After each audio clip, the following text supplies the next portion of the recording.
Moi, quelqu'un qui dit « ma mère n'accepte pas mon homosexualité », je dis « toi, est-ce que tu as eu à accepter ta mère ?» Non. Oui, c'est ça. En plus, t'as même pas choisi de naître. Non, elle t'a pas choisi, tu Ouais. l'as pas choisi. Non, tu as à la découvrir, à embrasser ses différences, tu as à apprendre en côtoyant quelqu'un qui n'est pas comme toi. Et cette personne-là, souvent les parents ou les gens dans la société, ont le même... Je ne veux pas utiliser le devoir, mais je vais dire devoir de plaisir Bien de sûr. rencontrer l'autre. Mais oui. Parce que c'est un devoir de voir des situations qui nous insécurisent ou qui nous mettent mal à l'aise comme un jeu et un plaisir de rencontrer l'autre. Et c'est contre nature, hein. Gardez la tête haute, vous n'avez rien à vous reprocher. La colère de Dieu va s'abattre sur la France. Rien à vous reprocher. J'essaierai de trouver des personnes pour une guérison. Rien à vous reprocher. Mesdames, messieurs et tout ce qu'il y a entre les deux, bonjour, quel plaisir de vous retrouver pour un tout nouvel épisode de Queeriosité. Queeriosité, c'est l'émission curieuse qui s'intéresse au parcours des LGBTQIA+, inspirants et inspirantes. Je vous rappelle que pour soutenir cette belle émission, il suffit de commenter, liker, partager, mais surtout vous abonner à la chaîne, j'ai besoin de vous. Aujourd'hui, je reçois un monument de la chanson francophone, un artiste pluridisciplinaire qui a réussi l'impossible, faire de la mélancolie une fête et transformer la rigueur de la haute culture en une émotion accessible à tous. Il est celui qui a imposé son esthétique de dandy et sa voix câlineuse dans tous les foyers du Québec, mais pas que. Tout ça grâce à ses 15 albums, rien que ça, bien entendu, mais aussi grâce à sa participation dans La Voix, The Voice au Québec comme mentor ou plus récemment comme prof de musique à la Star Academy, un artisan de la plume, un esthète radical et surtout l'homme qui m'a fait le plus pleurer au monde après mes ex. Et après mon père en fait. Bonjour monsieur Pierre Lapointe. Salut, ça va bien? Comment ça va Pierre? Là, tu m'appelleras pas monsieur tout le long. Non, c'est juste par, tu vois, D'accord, ok, c'est révérence. parfait. Ben, ça fait plaisir, c'est une belle intro. Et je suis très heureux de savoir que je t'ai fait pleurer. Tous les jours. J'adore savoir que je fais pleurer les gens. Pas par méchanceté. Pour écrire ce que j'ai écrit comme je l'écris, je suis allé jouer dans plein de zones compliquées. Et je me dis, c'est pas pour rien, c'est pour aider les gens à se libérer de quelque chose et à se donner le droit d'être qui ils sont dans leur fragilité. Donc, heureux d'avoir provoqué des larmes. Ah, tu as provoqué beaucoup de larmes, mais beaucoup de joie aussi. Hein. Tant mieux. La mélancolie est une fête chez toi, on va en parler. Est-ce que je peux te demander juste de te présenter? Moi, je te connais, la plupart des gens qui regardent la vidéo te connaissent, mais tu dirais quoi? Tu es tellement pluridisciplinaire. Qu'est-ce que tu utiliserais comme mot, toi, pour te présenter? Je pense que je suis un créateur, mais mon vrai médium, c'est la chanson. Et par la chanson passe, il y a le studio, donc la mise en scène des sons pour arriver à créer des univers. Il y a l'écriture, donc un moment qui est des fois solitaire, des fois à plusieurs, des fois, qui est un moment aussi de création. Et je communique énormément. Donc, un créateur qui communique, et dans cette volonté de communiquer, il y a aussi beaucoup d'images. Oui. Ça passe par la mode, ça passe par des vêtements que j'ai dessinés parfois, que je porte, que je décide de porter, que je sélectionne tout dépendant de où je vais, dans quel état je suis, puis ce que je veux projeter comme image. Ouais. Donc, pour moi, c'est une autre forme de langage. Et aussi, les gens le savent moins, mais j'ai réalisé des clips. J'ai fait de la direction artistique, j'ai fait des mises en scène pour à peu près une 50aine de spectacles, les miens, mais aussi une mise en scène du Cirque du Soleil, une mise en scène pour d'autres artistes.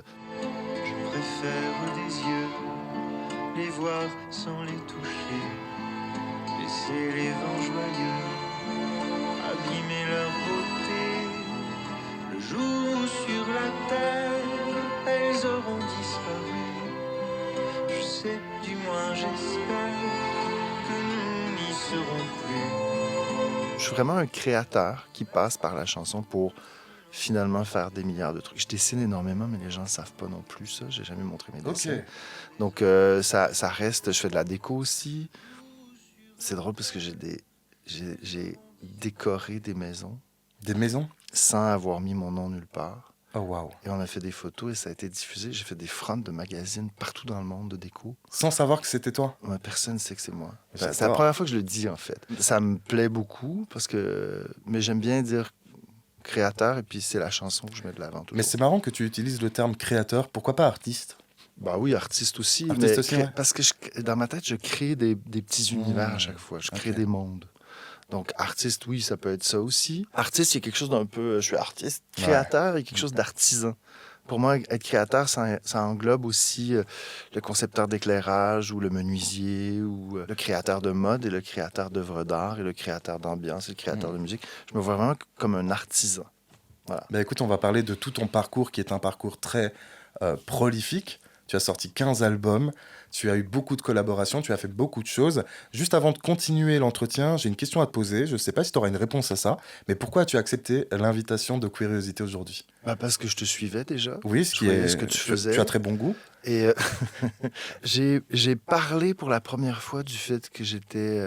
En fait, j'ai parlé d'histoire d'amour entre hommes pour la première fois en 2010-12, à peu près, 12 peut-être. Ok. Et je me suis rendu compte à ce moment-là, on en reparlera peut-être plus tard, de l'importance de parler aux gens de la communauté queer à ce moment-là, parce que j'ai senti énormément de solitude que j'avais ressenti moi-même. Et je ne suis pas pour les pans de la société qui se referment sur eux-mêmes. Je comprends. Il faut rester extrêmement ouvert, mais dans cette ouverture-là, c'est bien de s'adresser à des gens qui se sentent exclus. La communauté queer, c'est ça. C'est exactement ça. Et donc, quand j'ai vu ton travail passer, j'ai vu les discussions que tu avais, je me suis dit, c'est un peu le même genre de volonté d'ouvrir les portes. Et pour moi, la communauté queer, je disais un peu à la blague à un moment en tournée, je disais, quand on fait partie de la communauté LGBTQ, puis là, je mettais plein de lettres, plus. Je disais, même si vous êtes hétéro, j'ai envie de dire, vous avez le droit d'en faire partie à partir du moment où vous vous sentez exclu, puis vous êtes pas dans le jugement, vous avez envie d'être ouvert et de comprendre d'autres réalités et que vous avez une sensibilité assumée. Dans ma tête, vous faites partie de la famille. Et c'est un peu ce discours-là que j'entends chez toi. Et ça me plaît beaucoup.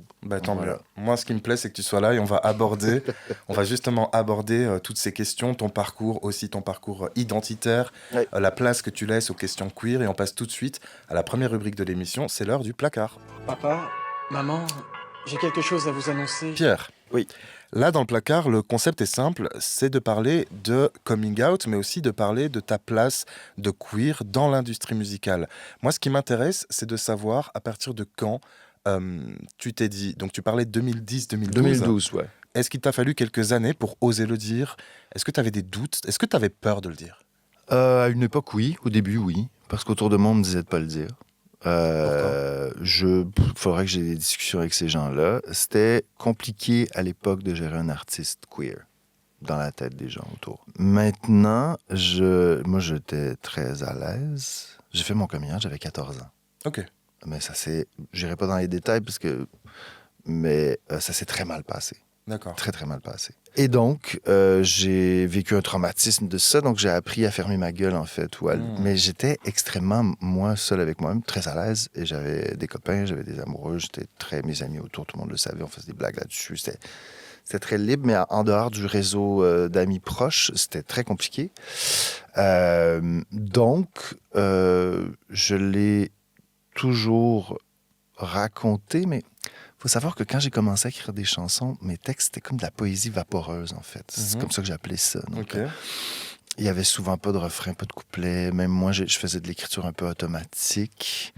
Je m'inspirais beaucoup du mouvement Dada, du mouvement surréaliste. J'allais dire, c'est un peu expérimental. Donc, il y avait, oui, mais en même temps, il y avait une forme très, j'ai envie de dire, c'était très chanson.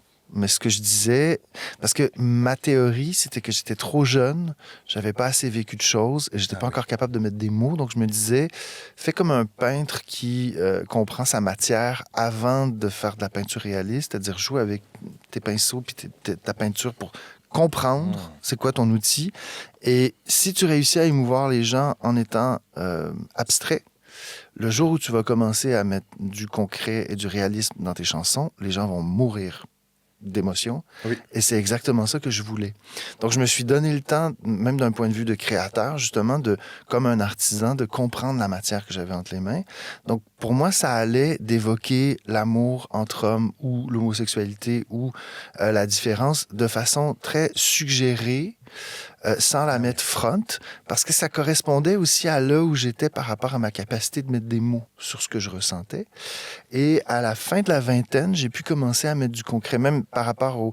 Il y a eu une référence géographique sur mon premier album, qui était la Place des Abbesses. Ok. Parce qu'à l'époque, pour la petite histoire, premier voyage à Paris, j'attendais Jeanne Chéral qui venait me retrouver à la Place des Abbesses. Elle est arrivée en retard, j'ai écrit une chanson. Mais encore là, la Place des Abbesses, dans la chanson, devient un lieu qui est un peu foufou, qui n'existe pas, en fait. Un lieu fantasmé. Au milieu des cris de la bête, vous noyez dans l'océan des gueux.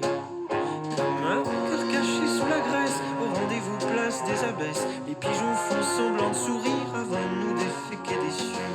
Oui, parce que c'est pas aussi... Parce que ça ressemble pas Ouais. du tout à ça, la Place des Abbesses. Donc, je me suis retrouvé à toujours brouiller les pistes par rapport à tout. Maintenant, à la fin de la vingtaine, début de la trentaine, j'ai eu envie de passer à un autre stade d'écriture.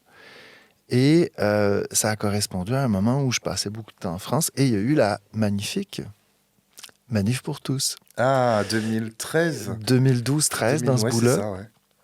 Et j'ai ressenti autour de moi un désarroi total. Et surtout, moi, j'arrivais, le petit Québécois. Vous savez, chez nous, je vais parler aux gens. Nous, le mariage gay au Canada, je crois qu'il y avait 140 personnes devant le Parlement canadien d'accord. à dire on est contre, on est contre. Et tout le monde a fait mais qu'est-ce que tu as à dire? Ta gueule. Et c'est passé. Mais tu sais que je viens de Belgique, moi, de base. Et en Oui, fait, en Belgique, et- c'est exactement pareil. Nous, le c'est mariage pour tous, on l'a eu en 2005, je crois. C'est Donc, ça. En Donc, 2005, le mariage pour tous en Belgique. En 2013, ça ressemble à peu près à ça aussi chez Ouais. nous, je crois. C'est les mêmes années. Ben voilà, et en 2013, c'était ici en France tout un scandale d'État, quoi. Ouais, et donc, quand c'est arrivé, et en plus, moi, je suis arrivé en voyant, ah, cool, des affiches roses, la manif pour tous, donc ça parle. Parce ils sont dégueulasses, en fait, les gens qui Ouais. créent ces mouvements-là, parce qu'ils font un truc qui, en apparence, a l'air gentil, un peu bisounours, Ils reprennent des codes aussi, et, ouais. et le langage en dessous est dégueulasse. Mais c'est horrible. Donc, moi, j'ai vu ça, je suis devenu consterné, enragé, et j'ai fait, à partir de maintenant, c'est fini. Je nomme le fait que je suis gay. En fait, mon réflexe a été de dire, t'es noir, parle-en. Hmm. T'es juif, parle-en. T'es arabe, parle-en. Ouais. T'es gay, parle-en. Ça a été ça Je me suis dit, à force de se taire, on finit par donner de la place à des gens qui ont des discours haineux, qui eux se taisent pas, alors qu'on a juste à être qui on est, en étant fier, en parlant de notre différence, en étant charmant avec nos différences, parce que c'est charmant de rencontrer quelqu'un qui nous ressemble pas. Clairement. Et à un moment, ça a fait partie de mon processus parce qu'au Québec, j'avais jamais senti de menace, même s'il y a de l'homophobie, même s'il y a du sexisme, même s'il y a plein de trucs qui marchent pas encore chez nous. Par rapport à cette question-là, je m'étais pas encore senti menacé. Et pour la première fois de ma vie, je me suis dit, je ressens pas de sentiment d'appartenance à un lieu géographique Ok. ou à une culture en particulier. Je me sens proche d'une façon de penser. Hmm. Et à partir du moment où tu ouvres ton esprit et tu dis, moi, ce que j'aime, c'est des gens ouverts, curieux, tu te rends compte que l'ami qui a vécu dans une famille juive ou dans une famille haïtienne ou dans une famille québécoise ou française ou d'origine arabe, à partir du moment où on a vécu le phénomène queer ou le sentiment d'être complètement largué par ce qui Ça. nous entoure, on est tous au même point. Oui. Et c'est ce qui a fait que j'ai décidé à ce moment-là de bouger. Et c'était propice parce que je pense que j'avais les armes à ce moment-là pour le faire. Parce qu'il faut être prêt à vivre ça.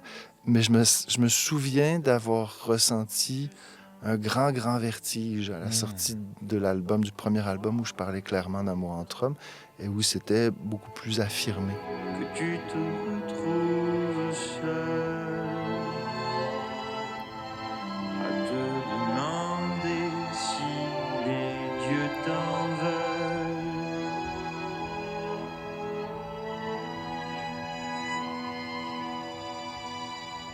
Parce qu'il n'y avait personne à l'époque en chanson. Il y en avait le cinéma, la littérature, le théâtre. Il y a Bien toujours sûr. eu énormément de présence queer.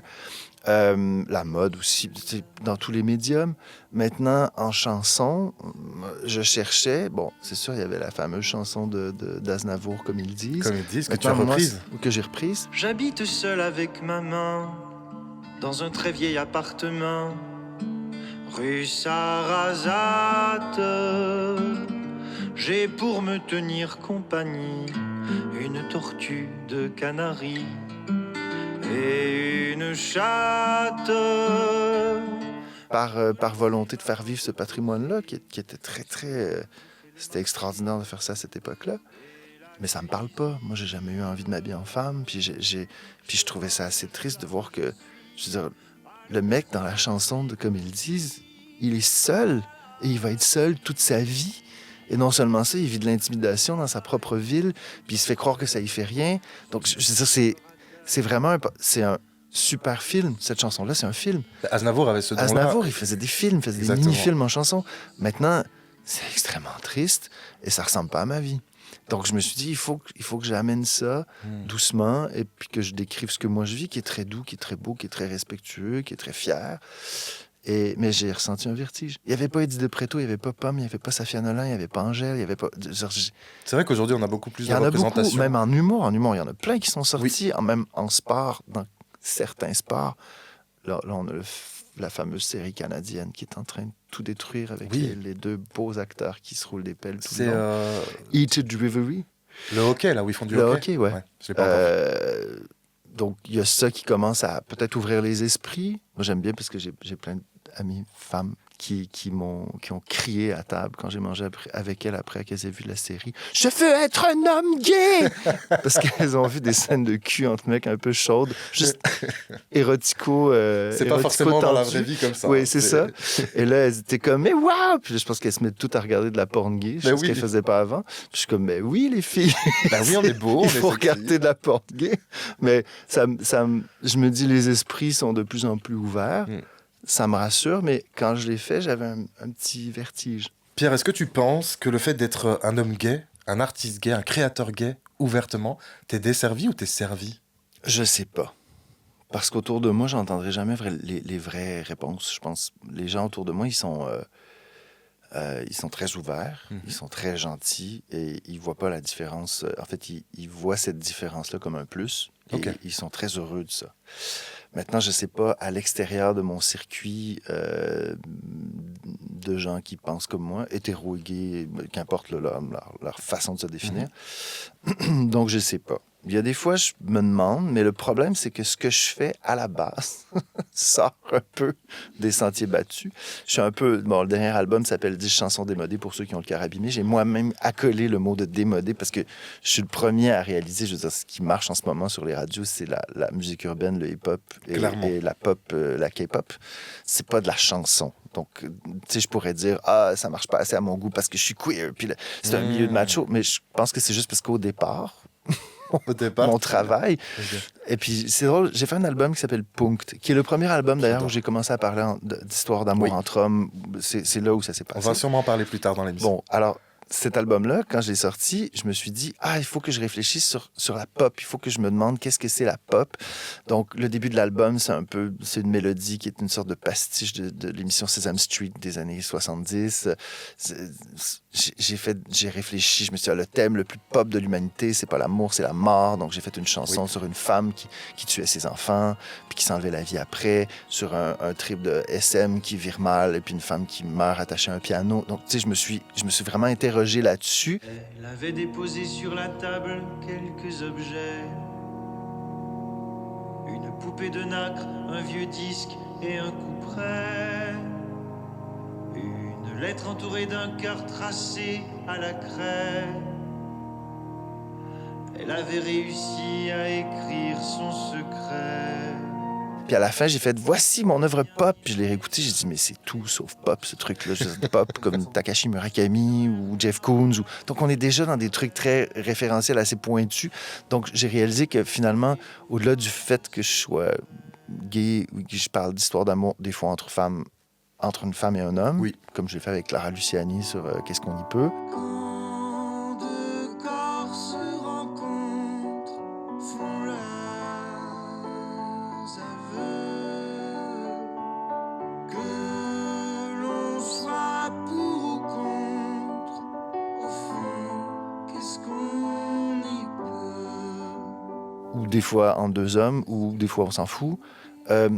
Reste que ma façon d'aborder la création est un petit peu en marge. Donc, je ne saurais jamais. Moi, ce que je tiens à dire et à répondre ou à préciser, c'est que j'aime beaucoup ce que tu fais. Je l'ai dit, j'ai beaucoup pleuré à ton concert à l'Olympia en mai dernier, ou même en écoutant tous tes albums. Mais je ne suis pas sûr que j'aurais été moins touché si tes chansons...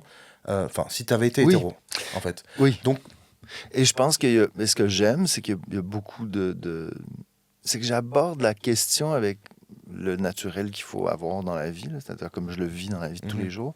C'est pas un fait pour moi, c'est naturel d'être gay, donc j'en parle. Et autant j'ai été touché par des chansons écrites par des hétéros, autant j'ai chanté des chansons écrites par des hétéros qui parlaient d'une femme alors que j'étais un homme.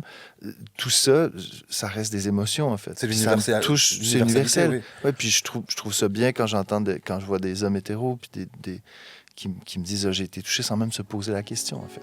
Enfant du cynisme, armé jusqu'aux dents, ils s'aiment comme des enfants, comme avant les menaces et les grands tourments. Et si tout doit sauter, s'écrouler sous nos pieds, laissons-les, laissons-les, laissons-les, laissons-les s'aimer. est-ce que tu as eu beaucoup de modèles d'hommes gays, d'artistes gays au Québec à l'époque, quand tu étais plus jeune? Il n'y en avait pas, en fait. Il y avait Michel Tremblay, qui est notre grand... Ok. qui est notre Molière québécois. Parce que ce qui est drôle, ce que j'explique souvent à des amis français qui connaissent pas bien le Québec, la culture québécoise, je dis, chez nous, on est le nouveau monde, on est le nouveau continent, tout est neuf, en fait. Donc, l'histoire du théâtre, ça a commencé au Québec à naître dans les années 50, avec Marcel Dubé. Il y a eu d'autres trucs avant, mais c'était très, très classico, puis ça copiait un peu le théâtre français. La vraie identité québécoise s'est construite à la fin des années 50 et dans les années 60. Donc moi, le Molière québécois, Michel Tremblay, il vient voir mes concerts, il est en 3e rangée, et il pleure en écoutant mes chansons. Donc il y a une vraie proximité, donc on n'a pas de poids d'histoire, on n'a pas de... maintenant, en chanson, il n'y en avait pas. Et à la Oui. télé, il y en avait beaucoup? Est-ce À la télé, il n'y en avait pas. Il a commencé à en avoir... Il y avait un personnage chez nous, on dit des téléromans. Ok, donc au téléfilm... Ouais, ça jouait à toutes les semaines, qui s'appelait Jamais 200 toi. Excuse l'expression, mais je suis un peu comme ta femme. Si on est ensemble, Bernie, c'est justement parce que j'en voulais pas de femme. Mais laisse-moi te dire qu'il n'y a pas une femme qui t'aura enduré 15 ans comme moi. Comment ça? Parce que la femme d'aujourd'hui, elle se contente pas juste d'un sexe. Très, très beau show qui avait existé dans les années 70, qui était revenu dans les années 90. Et là, il y avait un personnage d'un homme gay, et c'était probablement joué par un grand acteur de chez nous. C'était probablement la première fois qu'on avait un personnage gay efféminé. Son amoureux mourait du sida. Oh, wow. Bon, c'était l'époque en même temps. Mais qui était très, très touchant, qui était beau, qui était fragile et, oui, efféminé, mais pas caricatural. Parce qu'avant ça, c'était que des rôles comme ça. Oui. Mais il n'y avait pas tant de modèles. C'était difficile. Je me rappelle, j'allais louer des films internationaux là, dans la section, dans les clubs vidéo, on pouvait louer des cassettes vidéo. Waouh, les jeunes qui nous regardent sont en PLS. VHS, oui, c'est ça. Bon, je suis d'un autre siècle. Moi aussi, t'inquiète pas. Et donc, je me souviens qu'il y avait une section genre cinéma gay. Puis là, j'allais louer des films en ayant un peu honte, puis je les regardais. C'était souvent des gays qui allaient annoncer à leurs parents qu'ils allaient mourir dans pas très longtemps parce qu'ils avaient le sida, puis ils n'avaient pas parlé à leurs parents depuis une dizaine d'années. C'était toujours des trucs comme ça. C'était très lourd, en fait. Donc, il n'y avait pas tant de modèles, non. Puis on entendait parler d'un artiste est peut-être gay, il paraît qu'il est gay, il paraît qu'il a roulé des pelles. Là. Je me rappelle des Red Hot Chili Peppers dans les années 90 qui avaient J'adore. roulé des pelles entre eux. Puis là, à l'école, les gens disaient, ouais, c'est des gays, c'est des dégueulasses. Là. Puis moi, j'étais genre, putain, ils sont super beaux, puis ils se roulent des pelles. Waouh! Ben ouais, trop cool. Genre, C'est comme moi! Ben, parce que les mecs des Red Hot Chili Peppers, rappelons-nous, Ils Oui. sont encore très beaux. Ils étaient vraiment très beaux quand Mais je suis j'étais même pas jeune. sûr qu'ils soient gays, vraiment. Non, ils sont Parce pas que gays. ça peut Non, être aussi un non, argument commercial. Non, ils étaient à... Eux, ils vivaient à LA. c'est ça. Ils venaient de la côte ouest. Ils étaient, ouais, on appelle amis gays. Ouais, bon, pourquoi Allez, pas. lol. Puis je pense que c'était... Ouais, c'est ça. Et c'est des trucs qui m'ont marqué parce qu'il n'y en avait tellement pas que c'était compliqué. Je me rappelle à la mort de Freddie Mercury, autour de moi, les gens disaient ouais, je pense qu'il était gay. Aujourd'hui, on regarde ça. Une fois dans ma petite région, dans l'Outaouais, tu sais, on avait les chansons de rockers là, qui étaient dans Wayne's World. Puis tu sais, c'était un truc que les mecs écoutaient. Et puis de l'autre côté, on avait cette idée-là de ouais, moi j'ai entendu dire qu'il était gay quelque part, alors qu'aujourd'hui, on se pose plus la On se question. pose pas la question. Mais c'était flou, il n'y avait pas Internet non plus, donc les liens entre les gens, c'était compliqué. Donc, il n'y avait pas tant de modèles. J'ai souffert énormément de ça. D'ailleurs, pour la petite anecdote, le film de Disney, j'ai regardé ça avec mon amoureux, je crois que c'était pendant la pandémie ou juste avant, il y a à peu près 5-6 ans. J'ai une vie parfaitement normale, sauf que j'ai un énorme secret de ouf. Salut. T'as vu le nouveau poste? Je parle de l'élève gay à l'école. Tu crois que c'est qui? Cher Blue, je suis comme toi, mais personne sait que je suis gay. C'est un film, c'est un film d'ado. Voilà, on a regardé ça plutôt pour la curiosité, parce que moi, je regarde tout. Hein. Dans une semaine, je vais voir tout ce que je peux, je lis tout ce que je peux, au cinéma, en art contemporain, en musique, qu'importe. Donc, on se dit, ah ouais, quand même, c'est intéressant, on va le regarder. Bon, je vous dis le punch, là, mais bon, vous comprendrez pas, là, mais à la fin, il roule des pelles au plus beau mec de l'école qu'on pensait qu'il était gay, mais finalement, il était pas gay, mais finalement, ils sont gays les deux, puis ils se roulent des pelles. Wow. Puis mon mec et moi, on regardait ça et on pleurait. Mais comme, Ah ouais? comme ça. Mais oui, parce que ça renvoie à un passé, Puis, ça mais renvoie... là, on se regardait et on se dit, mais on a 40 ans. Pourquoi on pleure devant un film d'ado? Mais c'est complètement ridicule. Et puis, on a réalisé, en fait, que à l'adolescence, on n'a pas vécu ça. On l'a pas vécu. Le film d'ado que toutes les petites filles regardent, là, ou tous les petits garçons regardent en faisant « Cette fille-là est vraiment belle » ou on l'a vécu en silence et on n'avait pas cet imaginaire-là. Ça ne nous était pas présenté. Donc, moi, je me souviens à l'époque, c'était Titanic. Mes amies de filles sont allées voir Titanic 5 fois, je crois, dans le même mois, là, parce qu'elles étaient amoureuses de Leonardo DiCaprio. Moi, j'ai vu le film, j'étais genre... J'en ai rien à foutre. Et bon, Léo, c'est pas mon genre de mec, déjà. Mais en plus, c'est que ça me parlait pas. Et en voyant ce film d'ado de Disney, je me suis dit, si Leonardo était tombé amoureux de l'aristocrate, le fils d'aristocrate dans le film, je serais allé 25 fois voir le film, j'aurais pleuré, puis j'aurais dit, non, ne meurs pas à la fin. Mais là, j'étais 0 impliqué. Et je me suis dit... C'est là que j'ai réalisé l'importance de la représentation d'une vraie diversité en âge, en sexe, en couleur de peau, en culture, qu'importe. En tout, Il faut une vraie diversité parce que ça va toujours finir par parler à plein de gens qui, sans même s'en rendre compte, se reconnaissent nulle part. Et ces émotions-là, dans la construction d'un être humain, sont extrêmement importantes. Il faut les vivre. Il faut vivre son adolescence, il faut vivre son crush d'adolescent. Moi, je les vivais en silence, en ayant honte. C'est ça. Donc, c'est sûr que rendu à 44 ans, quand j'ai vu, à 40 ans ou à 44 ans encore aujourd'hui, quand j'ai vu le petit film d'ado, ben, l'enfant, à moi, qui n'a pas grandi, l'adolescent qui n'a pas vécu son truc, s'est réveillé. Donc, j'ai pleuré en regardant un film de Disney. Il n'y a pas de honte. Il y a pas non, de honte. Non, je trouve ça amusant, je trouve ça beau. Ouais, c'est Puis beau. ça m'a... En fait, j'ai l'impression, j'en parle beaucoup à ma psy, que je suis à la fois le petit enfant, l'ado, le jeune de 25 ans, le mec de 40 ans, le mec de 80 ans et le vieillard de 100 ans. Je suis toute cette personne-là en même temps. Et tout dépendant où je suis dans ma vie, des fois, je vis des expériences et je parle au présent à l'enfant que je suis encore. Et je dis, tu vois, ça se passe bien. Et j'ai l'impression que quand j'étais ado et enfant, dans des moments de panique, je m'entendais parler en tant qu'adulte à moi-même et ça me rassurait. On dirait, c'est un peu étrange comme Non, concept. je vois très bien. Et aujourd'hui, des fois, j'ai l'impression d'avoir des conversations avec moi à 80 ans en disant... Et je me dis, moi vieux, je dis à moi jeune, ta gueule, fais juste vivre, profites-en, ta vie est super belle.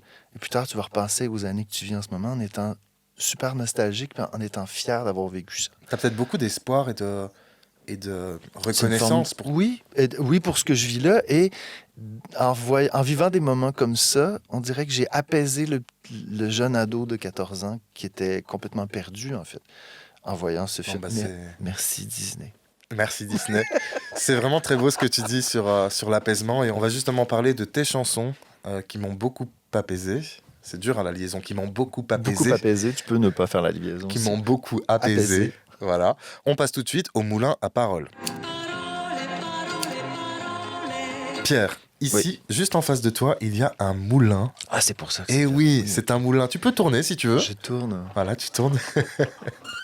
Cette séquence est hilarante. C'est un moulin à paroles. Ouais. Bon, c'est un moulin à café, on va pas se mentir. Ouais, on va Et à pas l'intérieur, tu ouvres, non pas comme ça, pas mais avec le comme ça. petit tiroir. Ah oui, le tiroir qui est là. Tu prends le tiroir. Ah, j'ai bien fait de mélanger. Ah bah oui, sinon ça n'apparaissait pas. Et tu pioches une petite chanson. Il faut savoir que ce sont des extraits de tes chansons. Ok, des extraits de mes chansons. Et on Ok. réagit si ça te va. Voyez-vous dans leurs yeux ce trop-plein de violence que vous avez cherché en tentant de faire taire ces 1000 milliards d'étoiles qui ne voulaient que briller. C'est la chanson, l'hymne pour ceux qui ne s'excusent pas. Voyez-vous dans leurs yeux cette envie d'être fier envers et contre tous, cette liberté sacrée, brûlante comme un soleil, brûlante comme un soleil. Voyez-vous dans leurs yeux ces pays intérieurs qui font fi des frontières, des règles et des lois dictées par vos faux rois. Voyez-vous dans leurs yeux la beauté de l'humain dans toute sa splendeur qui vous renvoie la honte, ils refusent la peur, ils refusent la peur. Qui sont ces 1000 milliards d'étoiles? Bah, j'ai dédié la chanson déjà à Safia Nolin, qui est moins connue en France. Je l'aime beaucoup. Mais Safia Nolin, Elle a c'est... chanté avec Pomme, entre autres. Oui. Elle a fait plein de choses. Elle a fait plein de choses. C'est une autrice, compositrice, interprète extraordinaire que j'admire, qui a un physique complètement hors norme et qui a osé être qui elle est, qui a un monde intérieur extraordinaire. Et je n'irai pas dans les détails parce que ça serait long à expliquer, mais elle en a pris plein la gueule pour son physique et parce qu'elle était elle-même. Ouais. Parce qu'elle correspond à aucun standard, en fait. Et elle a eu le culot en plus, le culot entre guillemets, de juste être qui elle était et d'être qui elle était fièrement. Ça, c'est très, très mal vu Ah bah, dans c'est- une société ouais. normée où il ne faut pas dépasser les lignes. Surtout quand on est une femme, hein, parce que je me permets de te Ah, couper, mais quand on est un homme Dieu gay, Seigneur. Oui, voilà. oui, on quand subit est un déjà homme, des choses, oui. mais quand on est une femme, c'est... D'ailleurs, elle a vécu un double standard dégueulasse. Ouais. Elle est arrivée à l'équivalent des victoires. Elle était nommée plein de fois. Elle est arrivée avec... Elle s'est dit, c'est la fête de la musique. Elle a mis un chandail d'un album très connu chez nous, Rendez-vous doux de Jerry Boulet, un album mythique qui est surprenant, en fait. C'est surprenant de ressortir un album comme ça. Elle a Ok. mis un T-shirt avec cet album-là. Elle dit, c'est la fête de la musique, moi je mets ça. Il y a plein de mecs qui sont arrivés en T-shirt avec des chemises à carreaux dans l'histoire des victoires de la musique québécoise à la disque. Mais elle, ça n'a pas passé. Et les femmes journalistes, particulièrement connes, je tiens à le dire, se sont mises à lui taper dessus. C'était une jeune femme de 24 ans. Mais pourquoi? Parce qui qu'elle avait était rien pas habillée demandé. comme... Parce que c'est dégueulasse, c'est pas ça être une femme. Oh là là et là c'est parti en vrai. Et plus tard, après ça, il y a eu d'autres choses qui sont arrivées avec Safia parce qu'elle n'a jamais eu la langue dans sa poche. Cette chanson-là, je l'ai dédiée à elle parce qu'elle s'est tenue debout malgré tout toute sa vie. Et c'est extraordinaire. En plus, elle a un papa d'origine arabe et une mère québécoise. Mhm. Elle a tout pour elle, dans une société comme la nôtre. Et cette chanson-là, c'est pour tous ceux qui finissent par réussir à rester debout malgré tout, parce que c'est pas facile. Et cette phrase-là, voyez-vous dans leurs yeux ce trop-plein de violence que vous avez cherché en tentant de faire taire ces 1000 milliards d'étoiles qui ne voulaient que briller. Moi, je l'ai vécu. À force de nous faire imposer la honte, on finit par ressentir de la rage. Pour vrai, moi, quand je chante, c'est peut-être un des seuls moments de ma vie où je me sens vraiment connectée. Je pense à rien, je vois rien dans ma tête, il n'y a rien qui existe à part le moment où je chante, tu sais. Puis qu'il existe juste ça, puis il n'y a plus rien, ça, c'est comme fou, tu sais. Tu sais, moi, je trouve ça semi-ésotérique, là, pour vrai, faire de la musique, là. Faudrait toujours dans ma poche, je sais pas qui je veux être. J'ai peur que quelqu'un me reproche de pas avoir su quoi faire, d'avoir gaspillé ma chance de Et c'est dangereux parce qu'on est fâché. On est aussi fâché qu'on est blessé d'avoir été rejeté. Donc, notre agressivité est à la hauteur de la violence qu'on a vécue. Il y a de la colère qui est justifiée, en fait. Qui est totalement justifiée. Et la colère, ça peut être sain, d'ailleurs. Oui, ça peut être extrêmement sain. Mais ce qui est dangereux, c'est qu'après, ceux qui nous ont foutu la honte sur le dos, quand on devient agressif et qu'on répond, disent « Ah ben, tu vois, t'es agressif. Ouais. Donc, t'as un problème. » Ouais, ben souvent, c'est ce qu'on reproche aux femmes, en fait. Exactement, j'osais pas le dire. Donc, quelqu'un qui est dans le milieu queer et qui finit par prendre la parole et dire « J'en ai marre, ça se fait pas. » Ah ben, c'est quoi? Il essaie de nous dire comment agir. Donc, c'est une façon très dégueulasse d'essayer de remettre quelqu'un à sa place dans la société. Et cette chanson-là, cette phrase-là, en fait, ça dit c'est normal que la violence naisse à force de se faire dire tais-toi, en fait. Donc, à un moment donné, quand on n'est pas dans l'ouverture, dans la compréhension, dans le plaisir de la différence, et je n'utilise pas le mot acceptation. Parce qu'on n'a pas à accepter les gens. On a à les prendre comme ils sont. Moi, quelqu'un qui dit « Ma mère n'accepte pas mon homosexualité », je dis « Toi, est-ce que tu as eu à accepter ta mère? » Non. Oui, c'est ça. En plus, tu n'as même pas choisi de naître. Non, elle t'a pas choisi, tu l'as pas choisi. Non, tu as à la découvrir, à embrasser ses différences, tu as à apprendre en côtoyant quelqu'un qui n'est pas comme toi. Et cette personne-là, souvent les parents ou les gens dans la société, ont le même... Je ne veux pas utiliser le devoir, mais je vais dire devoir de plaisir de rencontrer l'autre. Oui. Parce que c'est un devoir de voir des situations qui nous insécurisent ou qui nous mettent mal à l'aise comme un jeu et un plaisir de rencontrer l'autre. Et cette chanson-là, pour moi, cette phrase-là, c'est la phrase que je me suis permis de dire « Ben oui, on va gueuler, puis c'est de votre faute. » Donc, si vous trouvez qu'on gueule fort, réfléchissez un peu à pourquoi on gueule. Remettez-vous en question. Ok, très bien. On passe à un autre extrait. On soit tombé là-dessus. Je dis des choses ici que je n'ai jamais exprimées en public. C'est pour ça que je voulais venir ici, entre autres. Allez, je sais, on vient de se rencontrer. Accepterais-tu de m'épouser? On n'a pas encore parlé, excuse-moi Pierre, mais on n'a pas encore parlé dans cette émission du fait que beaucoup de tes chansons, pas toutes évidemment, on a parlé de la mort, on a parlé d'autres thématiques, mais beaucoup de tes chansons et même de tes œuvres parlent d'amour. D'amour, oui. Et là, le Prince Charmant, Mon Prince Charmant. Mon Prince Charmant, oui, qui est une chanson sur l'album La Science du cœur. Ouais. Je sais, on vient de se rencontrer, accepterais-tu de m'épouser? Ouais. Est-ce que ça t'est déjà arrivé et est-ce que tu crois au coup de foudre? Oui. Maintenant, oui, je crois au coup de foudre, c'est un phénomène physique. Moi, je l'ai déjà vécu. Maintenant, le coup de foudre, dans ma tête, c'est à 99,9% du temps des histoires de merde. C'est voué à chier. On va droit dans le mur. On est bien d'accord. Ouais, il y a quelque chose de trop. Ouais, c'est ça. C'est trop. De too much. C'est trop.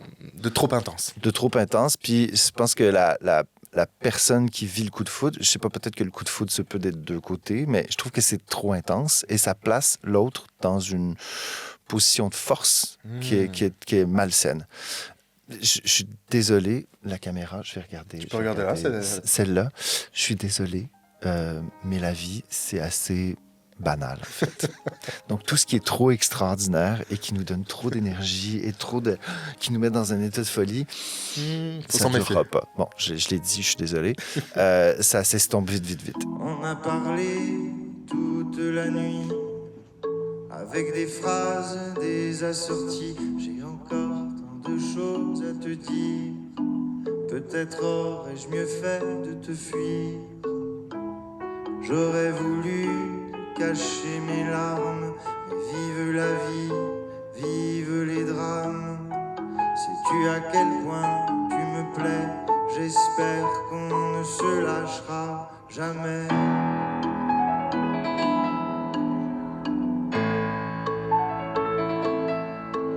Aujourd'hui, je tends à quelque chose de beaucoup plus proche d'une... Je vois une médiane, une sorte de ligne en plein centre. Puis quand je m'éloigne trop, je fais... J'essaie de me ramener. Parce que plus tu montes haut, plus tu vas descendre bas. C'est une loi de la nature. Là. Donc, si tu travailles beaucoup, tu vas être très, très, très fatigué. Si tu travailles toujours un peu comme ça, tu vas être un peu fatigué comme ça. Et si tu tombes en amour, puis tu te lances dans un truc, puis tu te maries le lendemain, la séparation va être l'équivalent de ça, mais en dessous. Donc, horrible. Voilà, c'est Et ma théorie. Mais c'est une très belle théorie et je pense que c'est une théorie très juste. Est-ce que c'est de ça dont parle cette chanson? Cette chanson-là parle d'un coup de foudre entre deux êtres humains. C'est une histoire fantasmée, hein, parce que en fait, c'est une toile de. J'ai voulu décrire une toile de David Hockney, les fameuses piscines de David Hockney, artiste queer par excellence. D'ailleurs, la première pièce musicale que j'ai faite de ma vie, le titre, c'était 3 images superposées pour Monsieur David Hockney.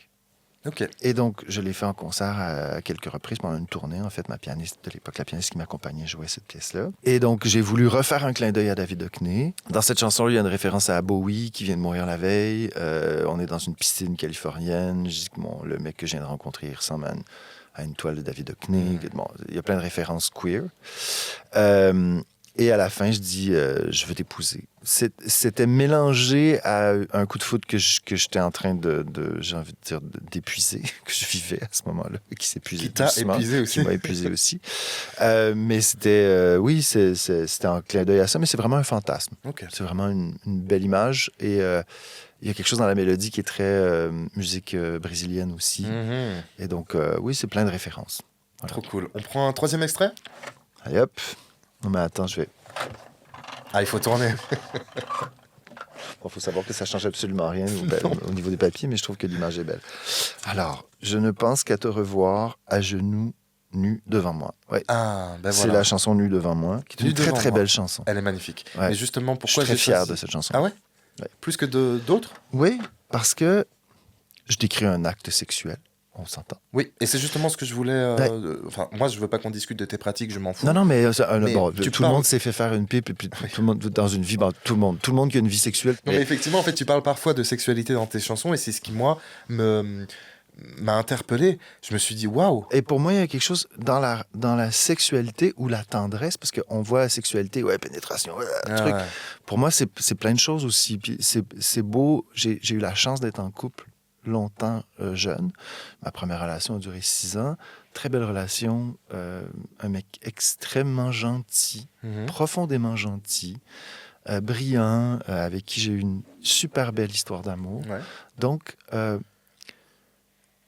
un moment donné aussi, c'est de la tendresse, c'est de la nudité, c'est dormir dans les bras l'un de l'autre, c'est se tenir la main toute une nuit, c'est s'embrasser longuement, juste s'embrasser. Sans prendre du temps pour l'autre. C'est le cliché de genre les préliminaires. Pour moi, c'est un truc encore trop facile de dire ça prend des préliminaires. Ou... Non, on s'en fout. Des fois, il n'y en a pas, des fois, il y en a. Des fois, c'est que ça pendant 4 heures. Justement, les préliminaires, c'est aussi du... Déjà, les préliminaires, j'aime pas ce mot-là parce que préliminaire, ça sous-entendrait qu'il y a pré quelque chose. Oui, donc on attend quelque chose. Exactement. Pour moi, c'est beaucoup plus fluide que ça, la sexualité. Et il y a quelque chose d'un peu ésotérique dans la rencontre de 2 corps. On est 1 milliard de senseurs sur une matière qui se tient. Un corps humain, c'est ça. Là-dedans, il y a en plus un genre j'ai envie de dire, d'ordinateur central qui essaie de gérer toutes ces informations-là. Il y en a trop. Il y en a trop, oui.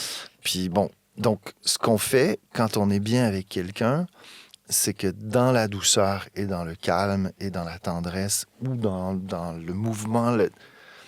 on accepte d'aller plus loin que le rationnel.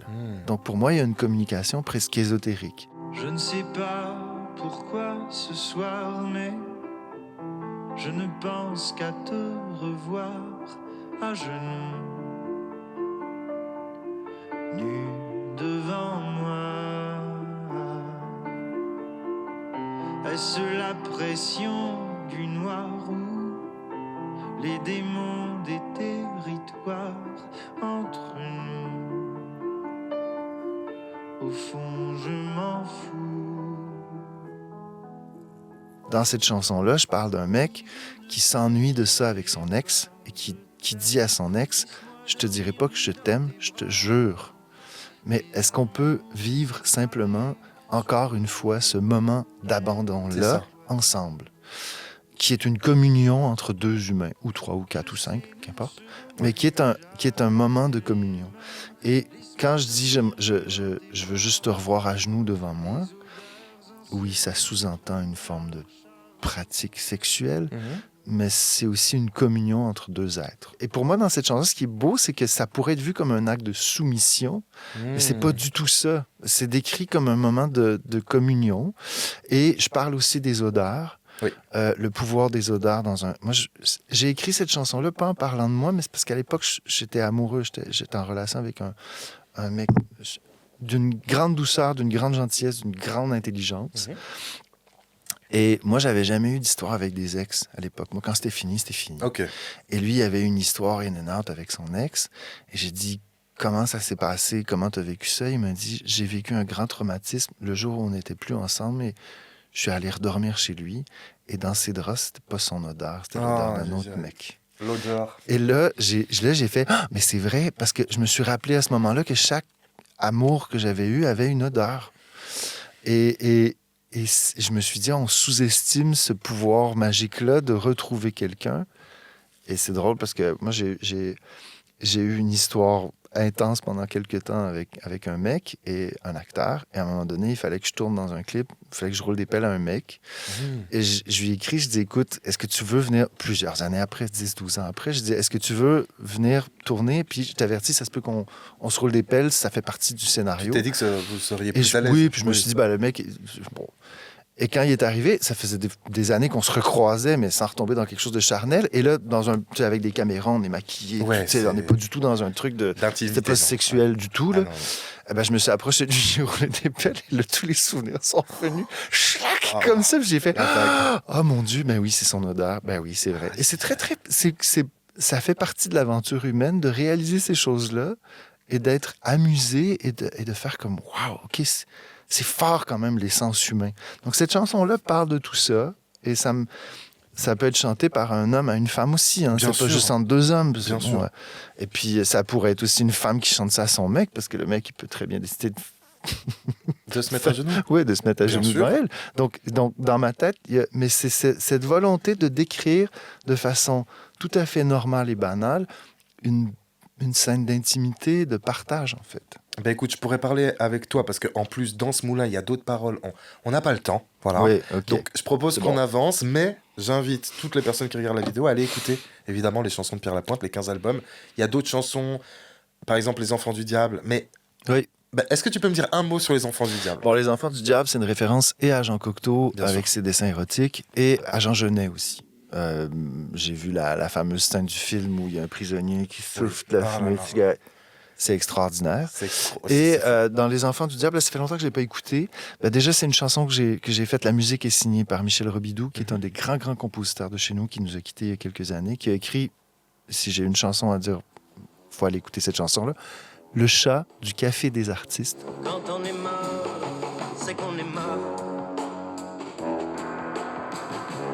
Quand on ne rit plus, c'est qu'on ne vit plus. Quand j'aurai coupé la ficelle. Donc, c'est un clin d'œil à cette chanson-là, avec cet auteur-là, ce compositeur-là. Et j'ai écrit un texte où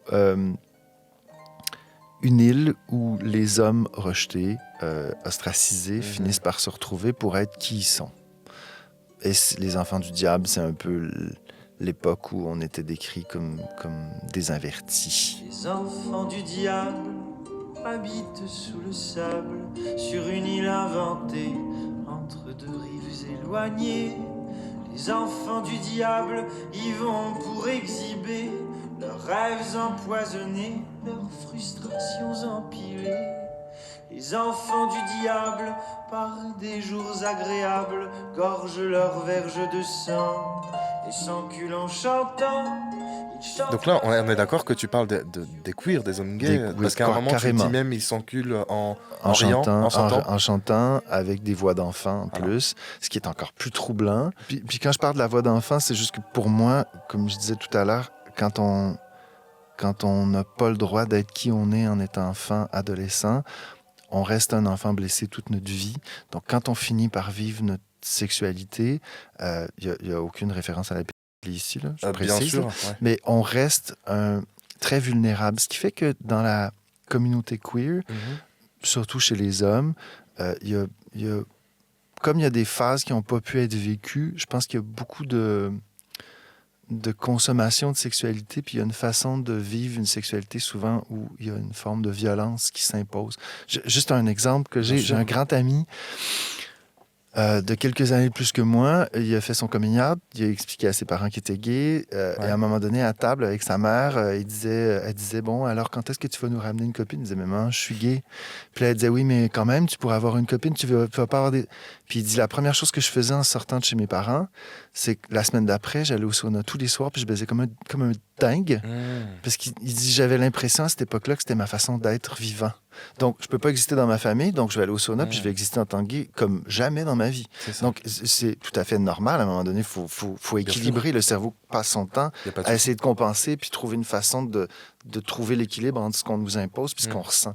Donc, mais cet exemple-là, pour moi, est très beau. Cette chanson-là parle aussi de ça. C'est drôle parce qu'il y a eu un étudiant du secondaire, donc du lycée, à peu près 15 ans, qui m'a écrit en disant, dans le cours de français, il fallait analyser un texte. J'ai décidé d'analyser le texte de la chanson. Bon, lui, il a vu quelque chose de très paradisiaque, puis très enfant, machin, avec son cerveau de jeune ado de 15 ans. Et il dit, mon professeur m'a expliqué tout. Puis là, il est arrivé avec le rapport à la sexualité, puis la honte, puis il dit, si c'est vraiment ça, je ne comprends pas pourquoi vous êtes allé là, c'est dégueulasse de décrire un monde comme ça, avec une première idée, genre, ado, en fait, qui n'a pas encore le cerveau assez formé pour comprendre les différents niveaux de lecture et tout. Puis j'ai lu son désarroi. Si c'est ça pour vous, l'amour, c'est dégueulasse. C'est pas ça, l'amour. Puis je me disais, mon Dieu, c'est sale. Puis c'est pas vrai qu'on rentre, puis que ci, puis que ça. Puis je me suis dit, mon Dieu, c'est tellement drôle. Je lui ai pas répondu parce que je savais pas comment aborder la question avec lui. Puis je me disais, c'est un peu étrange. Puis je réponds rarement aux gens. Surtout quand c'est des ados, ça peut... Ça peut partir dans toutes sortes de sens. Donc, j'ai pas répondu, mais j'ai lu ça en me disant, mais j'ai décrit une façon d'aimer qui était douloureuse, volontairement. Et quand on lit Jean Genet, puis quand on comprend l'univers qui est créé autour, puis quand on voit les films de Fassbinder, ou une façon très souffrante de vivre l'homosexualité, on fait des liens vite avec la chanson. Maintenant, c'est un exercice de style et c'est une mise en scène. Mais on a fait du chemin depuis, heureusement. Depuis Jean Genet, depuis Jean Cocteau. Complètement. Heureusement. Et en parlant de chemin, il nous reste que quelques minutes pour faire le parcours. Eh oui, le parcours de l'invité. Suivez cette route sur 5 km. Dans le parcours de l'invité, il nous reste que quelques minutes. J'aimerais juste aborder certaines choses avec toi. On va pas pouvoir faire tout ton parcours qui est, comme je l'ai dit, prolifique, incroyablement riche. Mais j'aimerais que tu reviennes sur quelque chose qu'on te reproche, que j'ai l'impression que certains médias te reprochent, et d'autres t'aiment pour ça, mais ton côté intello.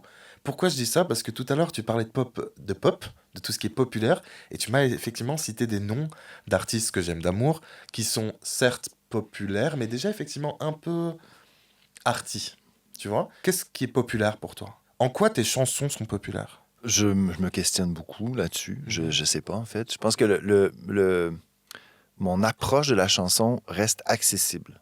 Donc, je fais pas de la musique même ma poésie, c'est très concret, c'est facile d'accès. C'est vrai. Je fais pas de la musique en hurlant, puis en cassant des verres, puis en faisant du montage électro par-dessus. J'écris de la chanson, puis quand je suis sur scène, je raconte des histoires, je vais vers les gens. Donc ça, pour moi, c'est populaire.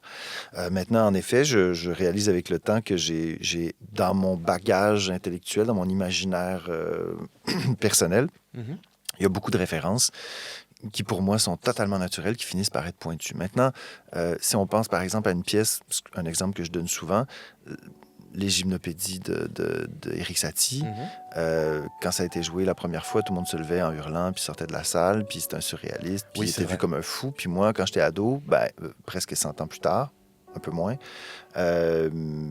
il y avait une pub de serviettes sanitaires avec des femmes au ralenti en noir et blanc qui jouaient, puis c'était les Satie. Donc, à un moment donné, la pop, pour moi, c'est tout et c'est rien. Puis on n'a qu'à penser à la chanson de Janet Jackson où il y a tang, tang, tang, tang, tang, tang, tang, tang, tang. Ils ont samplé ça, puis ils l'ont mis là-dedans. Ah oui? Oui, donc c'est tout à fait assumé. C'est super d'intégrer des... Et souvent, les grandes œuvres pop, on pense à Jay-Z, on pense à Beyoncé, on pense à Kanye West. Je dis feu Kanye West parce que pour moi, Kanye West, en ce moment, il est mort. Là. Il n'existe plus. Là. Mais avant Kanye West, le nombre de références références culturelles qu'il y avait au design, à l'architecture, à la mode et Beyoncé, c'est que ça. Hein. Donc, c'est des gens souvent qui sont très, très... Même Metallica, bon, on voit les métalleux, là, les gens qui... Mais c'est des gens qui ont énormément de culture, ils collectionnent l'art, ils ont beaucoup de références. Donc, pour moi, ça fait partie du rôle aussi d'un artiste d'être peut-être un petit peu en avant. Maintenant, il y en a qui tombent pile poil puis qui font des trucs qui marchent à fond. Moi, mon médium est un petit peu plus, j'ai envie de dire, en marge. Maintenant, toute cette démarche-là puis les objets que je crée m'ont pas empêché d'être coach à The Voice puis prof à Starac. Puis ça me fait beaucoup rire parce que justement, je me retrouve avec des objets qui sont quand même assez pointus et je me retrouve dans des trucs très, très... Mais le Québec permet ça. Mais la France permet moins ça. Mais je suis tout à fait d'accord. Le Québec permet ça. Ici en France, on est très vite catégorisé. Oui, tu peux pas faire un truc Moi, par exemple, je me suis lancé pop. sur les réseaux avec de l'humour beauf, cru, grivois, et on ne me voit plus que comme ça. Ouais. Comme un mec beauf, alors que je ne suis pas que ça. Ouais, non, mais c'est ça, on peut pas être plein de choses ici, c'est difficile en fait. C'est très difficile. Donc au Québec, on s'en fout un peu. J'ai une question par rapport à ton album La forêt des mal-aimés en 2006, dont tu vas fêter les 20 ans. Les 20 ans, là, oui. À Montréal. Oui. Dans un concert orchestre, ouais, avec un orchestre symphonique, avec l'Orchestre métropolitain de Montréal, oui. Il y a les regards de ceux que l'on croise et ceux que l'on habite avant d'avoir eu le temps de voir. J'ai fermé les yeux trop vite. Est-ce que tu sais pourquoi il a autant résonné au Québec à ce moment-là, il y a 20 ans? C'est une conjoncture. Un succès, c'est plein de choses. Hein. Déjà, mon premier album, personne n'avait parlé de moi, mais j'avais vendu 100 000 albums. Puis à un moment donné, je me suis retrouvé... c'est Pierre Lapointe, Pierre Lapointe, ouais, c'est ça. Je me suis retrouvé au Gala de la Disque, qui est l'équivalent des victoires. J'avais genre 13 nominations. Je suis sorti avec 6 trophées d'un coup. Donc, ça a bougé très, très vite. Et 6 mois après, je sortais La forêt des mal-aimés. Donc, les gens étaient déjà prêts à recevoir quelque chose. J'étais déjà partout dans les médias. Puis, tac, donc ça se planifie pas, en fait. C'est le hasard des choses. Maintenant, je suis arrivé à quelque chose de très théâtral, de très... les gens étaient dans un monde ailleurs quand ils écoutaient mes chansons. C'était à l'époque où Starac arrivait. Puis moi, j'étais l'antithèse de Starac. Clairement. Et les gens se positionnaient, parce que Starac, c'était tellement gros que les gens aimaient soit Starac ou soit Pierre Lapointe. Donc, moi, j'étais un camp. Donc, ça a marché, entre autres à cause de ça, parce que les gens se positionnaient en m'écoutant. T'étais pas juste un chanteur. Non, moi, je fais choix. Partie de cette famille-là, mais pas de cette famille-là. D'ailleurs, Kev Lambert, qui est un grand personnage de la littérature chez nous, queer à fond, me racontait qu'à l'époque, quelqu'un qui écoutait Pierre Lapointe, alors dans l'adolescence, c'était quelqu'un qui était tapette. Elle ne pouvait pas dire qu'elle écoutait Pierre Lapointe et elle me dit, quand j'ai dit « Moi, j'écoute Pierre Lapointe », ça a été une façon pour moi de faire mon coming out avec ma meilleure amie. On écoutait Pierre Lapointe. Puis c'était genre « Vos gueules à partir de maintenant, moi, j'écoute Pierre Lapointe et je suis fier. » Et on a une dizaine d'années qui nous séparent. Et moi, ça m'a fait mal et ça m'a fait plaisir en même temps d'entendre ça. Parce que je me suis rendu compte à plusieurs années après, presque 20 ans après, qu'il y avait autour de moi beaucoup d'homophobie aussi, autour de ce que je représentais. Donc, il y avait une façon de se positionner. Maintenant, ça a été un grand, grand succès. Et puis, tu es devenu prof à la Star Academy. Finalement, 20 ans après, oui. C'est ça, c'est assez drôle. Oui, c'est assez drôle. Oui, c'est assez drôle, en effet. Là, on s'éloigne un peu de la musique, mais tu as souvent dit, il me semble, que l'homophobie, puisqu'on est quand même dans Curiosité, que l'homophobie était une forme de misogynie et que le respect des femmes avait ouvert la voie au respect des personnes LGBTQIA+, au Québec. Le combat des femmes, partout dans le monde, est d'une importance capitale, parce que, bon, on a beau dire ce qu'on veut, mais le patriarcat, c'est la règle qui est imposée partout. Ah bah oui. Et dans la hiérarchie du patriarcat, t'as l'homme, le vrai homme, et loin en dessous, t'as la femme, qui des fois a le droit d'exister, des fois pas. Et si la femme n'existe pas, tout ce qui est en dessous, dans l'échelle absolument conne de la hiérarchie patriarcale, n'existe pas. Donc, moi, ma condition dans la société, particulièrement au Québec, dépend directement de la position des femmes. Donc, vous ne m'entendrez jamais parler et ne pas prendre la défense d'une femme, même si dans le discours féministe, comme n'importe qui, je peux avoir des pour, des contre, je peux remettre en question. Mais généralement parlant, je vais toujours être derrière les femmes qui prennent leur place, pas par égocentrisme, mais par conscience de leur combat, de l'importance de leur combat. Si les femmes existent, les gays peuvent exister. Si les gays peuvent exister, les gens qui se définissent autrement que par le sexe binaire Les homme-femme non-binaires, les trans. ou les trans peuvent commencer, c'est sûr, commencer à exister, parce que c'est très difficile. Donc, moi, par solidarité, je suis derrière les femmes qui prennent leur place. Même il y a des femmes que j'entends des fois dire « je ne suis pas féministe », mais tu es déjà en train de prendre la parole. Ah oui. Donc, indirectement, en étant une femme et en prenant la parole, tu es féministe. Tu es en train d'accéder à une place que normalement on ne te donnerait pas. Donc, moi, je suis comme « go, vas-y, parle, je suis derrière toi ». Et en contrepartie, je pense à ceux qui sont dans la hiérarchie à la con du patriarcat derrière moi et je leur dis « je suis avec vous et je suis conscient que la place que je prends, c'est pour ouvrir des portes pour vous après ». Dans ma tête, ça se passerait autrement, mais ça ne se passe pas comme ça. Et juste en étant qui on est, déjà, on est en train de prendre position. Bien sûr, et tu sais que moi, j'ai vécu le harcèlement, l'homophobie, etc. Mais souvent, je me dis que j'ai de la chance d'être un homme. Alors, j'aurais peut-être préféré à un moment être un homme hétéro. Mais être un homme bisexuel ou gay, peu importe, je trouve qu'on est mieux loti parfois, encore, qu'une femme hétéro. Ah, complètement. Et donc, et si on fait l'observation juste clairement, là, dans les pays scandinaves, par exemple, au Québec, il y a beaucoup de liens à faire entre les pays scandinaves et le Québec, et la Belgique aussi. Bien sûr. C'est des pays où les femmes ont de la place. Ouais. Et c'est là où le mariage gay a été légalisé le plus tôt, où l'homosexualité a arrêté d'être bannie. Parce que ce que les homophobes reprochent aux hommes homosexuels, c'est qu'ils soient féminins. Exactement. Donc, alors c'est de la misogynie. Ouais, alors que je veux juste préciser qu'il y a 1 milliard de façons d'être gay, comme il y a 1 milliard de façons d'être hétéro.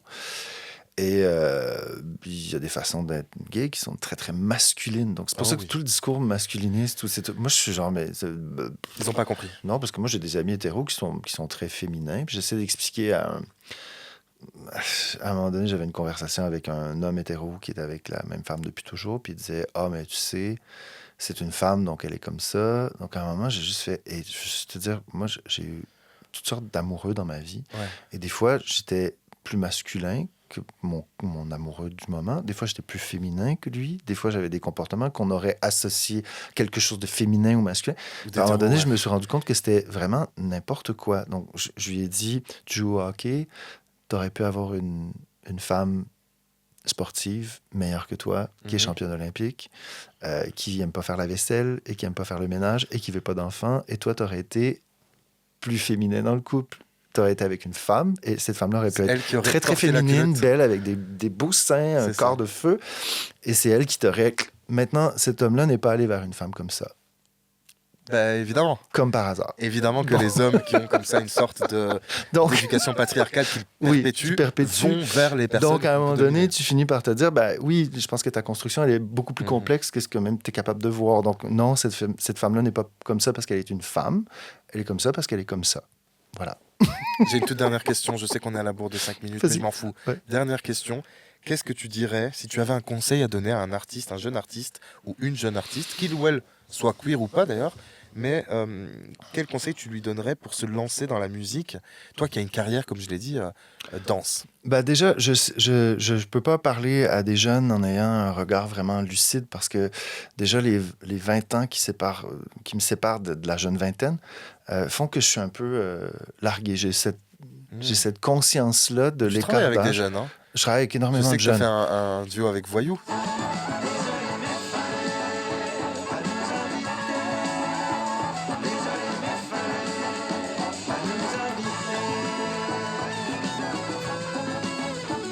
Oui, avec Voyou, je travaille avec Hubert Lenoir, je travaille avec plein de gens, en fait. Puis moi, la diversité, pour moi, elle s'exprime pas juste par le genre ou par l'orientation, elle s'exprime aussi par l'âge. Je travaille avec des vieux, je travaille avec des jeunes, je travaille avec des gens de partout. Et j'ai cette réelle curiosité-là d'aller vers les gens quand je les trouve beaux ou intéressants. Quand je dis beau, c'est dans leur façon d'être. Puis... Donc, j'ai aucun préjugé, au contraire, je trouve tout intéressant. Donc, je ne saurais pas trop quel conseil donner. Par contre, je peux donner un conseil à un créateur qui arrive. La création devient intéressante quand on ose pas juste être qui on est. Parce que être qui on est, des fois, on pense être qui on est, mais on est dans une projection de ce qu'on aimerait être. Et l'artiste est intéressant à partir du moment où il accepte de jouer dans sa merde et de nommer tout ce qu'il aime pas. Chez lui, chez les autres, et quand il décide de nommer sa vraie fragilité. Moi, je dis que j'écris des petits aveux de défaite. C'est des moments où un être humain se retrouve devant le miroir puis il se dit « Putain, je suis pas aussi beau, pas aussi brillant que je voudrais l'être, mais je vais apprendre à jouer avec ça. » Pour moi, c'est là qu'un être humain commence à être fort, beau et brillant. C'est quand il enlève tout. Une sorte Et donc, d'honnêteté brutale. ce que j'ai envie de dire, c'est ayez pas peur d'aller voir un psy, ayez pas peur de raconter des trucs très intimes. L'universel se dégage souvent du très personnel. Et à partir du moment où quelqu'un vous dit de pas faire un truc, allez-y. Faites-le. Je te remercie infiniment, Pierre Lapointe. Merci. Je tiens à préciser évidemment que ton dernier album en date, 10 chansons démodées, pour ceux qui ont le cœur abîmé. Qui s'est transformé là, en 13 chansons. En 13, il y a quelques jours, il n'y j'ai a pas si rajouté, longtemps. ouais, c'est comme devenu mutant. Et 3 ouais. chansons de plus. 3 chansons tristes de plus, qui sont quand même assez... Elles sont tristes, mais il y en a une qui est un peu plus... Il y en a une qui, oui, il y en a une qui est plus lumineuse. Allez écouter, Ouais, allez écouter Pierre Lapointe, allez Ouais. soutenir évidemment sur les réseaux. Moi je te remercie infiniment, je pense que tu l'as compris, mais tu es... D'ailleurs il y a une chanson à toi qui s'appelle Toutes nos idoles. Tu es une de mes idoles, j'attendais la fin pour le dire parce que sinon l'interview aurait été bizarre. Et je n'ai pas pleuré pendant mon interview. Merci, parce que j'aurais pu, tellement je suis impressionné. Il faut pas. Donc vraiment je te remercie et longue vie à toi, longue vie à tes projets. Qu'est-ce qu'on pourrait te souhaiter ? Que je vieillisse bien. Que tu vieillisses bien. En santé. Ah, la santé. Et avec une ouverture d'esprit encore plus grande, parce que c'est le danger quand on vieillit, c'est de devenir un vieux con. Je vais encore aller au théâtre. Je vais aller au théâtre puis voir des shows vieux.